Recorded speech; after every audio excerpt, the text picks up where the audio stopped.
Hello दोस्तों, आज हम रिलायंस इंफ्रास्ट्रक्चर लिमिटेड कंपनी के बारे में बात कर रहे हैं क्योंकि इस कंपनी से शानदार अपडेट निकल कर आ रही है, जिसके बाद इस कंपनी में हमें लगातार तेज़ी देखने को मिल रही है।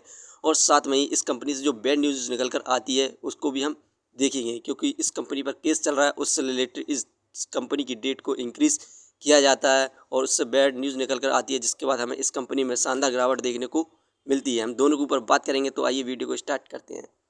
दोस्तों, रिलायंस इंफ्रास्ट्रक्चर लिमिटेड कंपनी का शेयर प्राइस अभी 173.20 चल रहा है। आज के दिन इस कंपनी में हमें 5% का अपर सर्किट देखने को मिल रहा है। वहीं पर 5 दिन में इस कंपनी में 5 अपर सर्किट लग चुके हैं। 5 दिन के अंदर इस कंपनी के द्वारा हमें 24.67% के रिटर्न्स मिले हैं, जो कि काफ़ी अच्छे रिटर्न्स हैं। दोस्तों, इस कंपनी से जो अपडेट निकल कर आ रही है उन्हें हम देखते हैं। पहले हम इस कंपनी की बैड न्यूज़ को देखते हैं।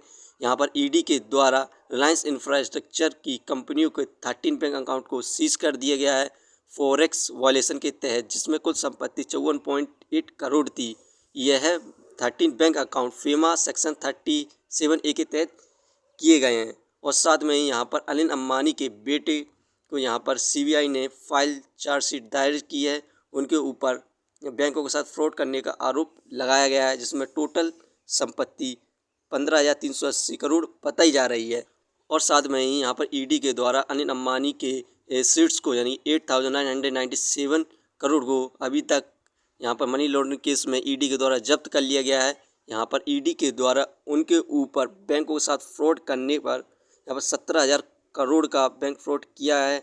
इसके ऊपर यहाँ पर ईडी के द्वारा छानबीन कर रही है। इससे रिलेटेड इस कंपनी पर यहाँ पर न्यूज़ निकल कर आती है, जिसके बाद हमें इस कंपनी में गिरावट देखने को मिलती है। दोस्तों, इस कंपनी से जो पॉजिटिव अपडेट निकल कर आ रही है उसे हम देखें तो यहाँ पर अनिल अंबानी के बेटे अनमोल अंबानी को राहत। दिल्ली हाई कोर्ट ने बैंक के फैसले को रद्द किया। यहाँ पर यूनियन बैंक ऑफ इंडिया ने उनको फेक बैंक अकाउंट देने का केस दर्ज किया है, जिससे इस समय दिल्ली हाई कोर्ट ने रद्द कर दिया है। उन्होंने कहा कि पहले आपको उन्हें नोटिस भेजना चाहिए था। इसके बाद इस कंपनी में हमें लगातार तेज़ी देखने को मिल रही है।